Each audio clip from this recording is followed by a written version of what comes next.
Eli Salim ini ditemukan setelah 19 hari mengambang di air.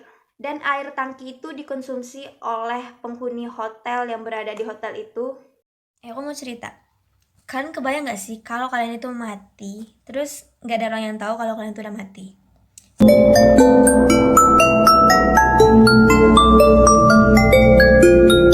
Halo guys, assalamualaikum warahmatullahi wabarakatuh. Terima kasih sudah klik video ini.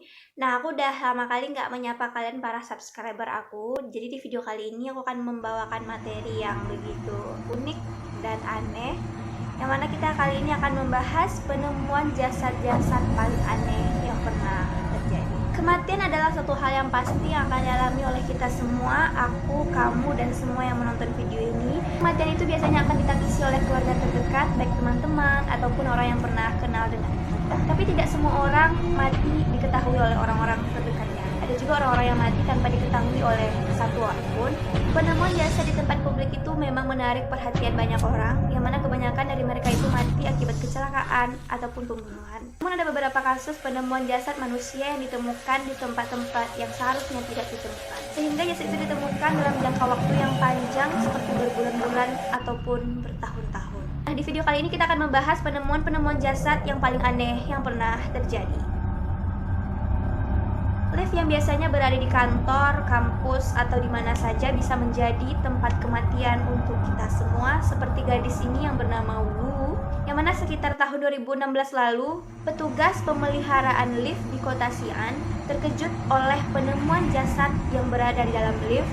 Petugas itu baru sadar setelah sebulan libur tahun baru, dan perempuan bernama Wu ini diduga tewas karena kelaparan setelah terperangkap dalam lift selama sebulan. Nah, di sini ceritanya tuh si Wu ini terperangkap dalam lift yang rusak, tapi petugas itu nggak memeriksa karena keesokan harinya tuh libur. Jadi petugas ini berpikir mereka akan memperbaiki lift ini setelah sebulan libur tahun baru. Saat ditemukan, tangan si Wu ini udah hancur karena dia tuh berusaha untuk membuka lift secara paksa, serta terdapat cakaran di dinding lift itu loh. Karena si Wu ini udah nggak tahan lagi nih, dia berusaha untuk membuka tapi emang nggak bisa dibuka karena emang nggak ada orang yang membantu dia. Nah, orang-orang nggak tahu kalau ada si Wu di dalam lift itu. Polisi yang memeriksa kasus ini menganggap bahwa ini adalah suatu kasus pembunuhan akibat kelalaian dari petugas lift, yang seharusnya petugas lift ini memeriksa lift itu dengan teliti. Soalnya terbayang nggak sih kalau kalian di posisi si Wu, atau mungkin liftnya rusak? Kalian pernah nggak sih mengalami kejadian yang mana kalian berada di dalam lift dan pada saat itu lift itu tiba-tiba rusak, kalian bisa turun di bawah? Apa yang kalian lakukan? Apa yang kalian rasakan? Yang kedua adalah jasad mengambang di kaki. Nah, pada bulan Juli lalu, polisi menemukan jasad turis Kanada bernama Eli Salim, yang mana Eli Salim ini merupakan seorang mahasiswa dari Universitas British Columbia yang ditemukan mengambang di tangki Hotel Cecil, Los Angeles, Amerika. Eli Salim ini ditemukan setelah 19 hari mengambang di air. Alhasil pembusukan terjadi kepada jasad si ini, dan air tangki itu dikonsumsi oleh penghuni hotel yang berada di hotel itu. Pada saat itu penghuni hotel bilang kalau air ini sempat berwarna hitam dan berbau amis serta rasanya yang kurang enak. Tapi pada saat itu mereka mengabaikan aja. Pada saat ditemukan, tubuh si Lim ini udah nggak tanpa busana yang mengambang di dalam tangki air itu. Polisi mengatakan bahwa kejadian ini merupakan untuk kecelakaan karena si Wu ini diduga terpeleset ke dalam tangki itu. Karena pada saat polisi memeriksa tidak ada tanda-tanda kekerasan yang terjadi kepada si Lim ini. Dia tuh tanpa busana.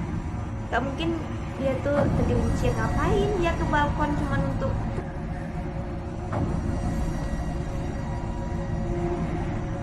yang ketiga, yaitu bayi di dalam kotak pizza. Pada tahun 2008 lalu di Jerman ditemukan bayi yang terbungkus di dalam plastik bersama pizza yang terletak di dalam freezer, yang mana bayi-bayi itu merupakan bayi yang bersaudara dan ditemukan oleh saudaranya sendiri. Pada saat itu polisi menangkap ibunya bayi-bayi ini karena diduga ibu-ibunya inilah yang melakukan hal sekeji itu kepada anaknya. Ibunya yang bernama Monica Halwe ini menolak, "Enggak kok, bukan aku yang melakukannya." Itu menurut penyelidikan polisi, bayi-bayi ini tewas di tahun 1986, 1888, dan 2003, lalu ditemukan pada tahun 2008. Yang keempat adalah Joyce Finfeld. Nah, pada tahun 2006 lalu, polisi menemukan wanita yang membusuk di apartemennya sendiri di London Utara, London Utara. Nah, pada saat itu si Joy Finken ini berusia 38 tahun, yang mana dia meninggal 3 tahun di dalam apartemen itu dengan posisi duduk di sofa serta menonton televisi, dan pemanas air pun hidup. Diduga gadis cantik ini meninggal karena asma dan tukak lambung. Selain TV yang menyala sama pemanas air yang hidup, polisi juga menemukan kado-kado Natal yang belum terbuka, serta kotoran piring dan makanan-makanan yang sudah kadaluarsa. Si Finken ini nggak dicari keluarganya, kenapa? Karena si Finken ini udah menarik diri gitu loh dari keluarganya. Dia berusaha untuk tidak bersosialisasi sama siapapun, nggak berteman, dan menjauh dari keluarganya. Jadi sehingga 3 tahun itu keluarga itu nggak tahu kalau si Joy Finken itu sudah nggak ada. Ini terlihat bahwa 3 tahun apartemen otomatis nggak dibayar. Rupanya si Joy Finken ini bekerja di suatu perusahaan yang mana perusahaan itu udah menanggung kehidupan si Joy Finken ini. Karena dia nggak masuk lagi, akhirnya perusahaan itu stop untuk membayar, dan si John Finken ini dikasih surat terus tuh, dikirim surat, tapi surat itu nggak dibaca oleh si John Finken.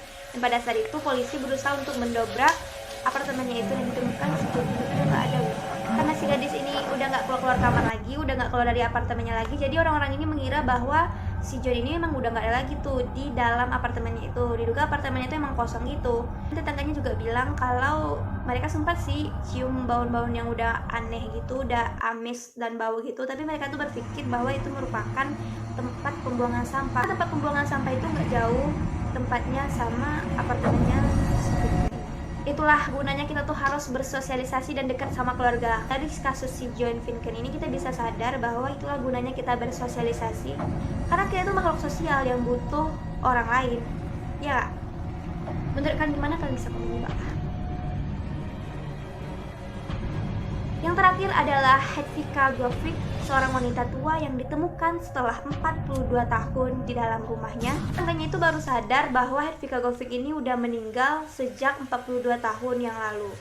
Tetangganya ini bilang bahwa mereka itu beranggapan si Hedvika ini emang udah pindah, karena emang gak ada interaksi lagi antara dia sama tetangganya juga. Karena tetangganya ini juga gak lihat dia lagi keluar dari rumahnya. Nah, ternyata dia udah meninggal dari rumahnya.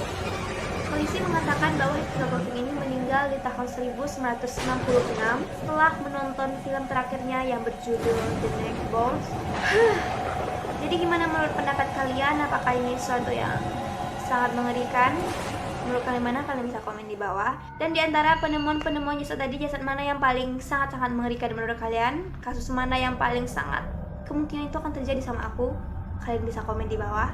Nah, sekian dari aku. Buat kalian yang suka videonya, jangan lupa like, comment, dan subscribe, nyalain notifikasinya supaya kalian selalu pantengin video-video terbaru dari aku. Dan jangan lupa follow Instagram aku, gampang aja Yai Kamila. Dan see you, bye-bye.